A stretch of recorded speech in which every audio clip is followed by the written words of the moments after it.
I had an interesting start to the day. My 8-year-old son, Elwin, had been listening to the radio.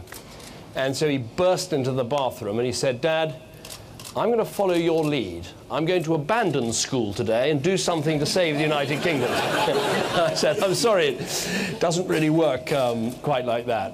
I think you've heard a lot of arguments that I would call arguments of the head.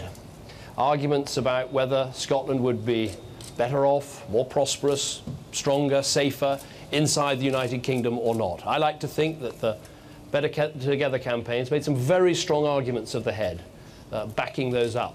But I think it's also important we make those arguments of the heart.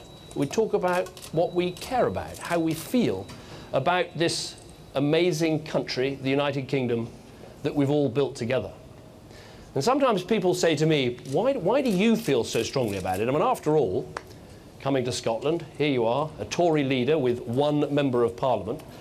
Wouldn't your life be a bit easier? Wouldn't you be able to get a majority more easily if Scotland was to separate itself from the United Kingdom? And my answer to that is that I care far more about my country than I do about my party. I care hugely about this extraordinary country, this United Kingdom that we've built together. And that's what I want to talk about today.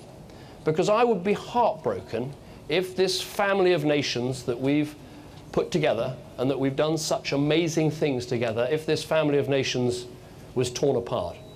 Sometimes, because it's an election, because it's a ballot, I think people can feel it's a bit like a general election, that you make a decision and 5 years later you can make another decision. If you're fed up with the effing Tories, give them a kick and then maybe we'll think again. This is totally different to a general election.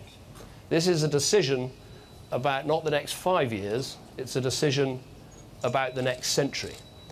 And of course it's absolutely the Scottish people and the Scottish people alone who must make that choice.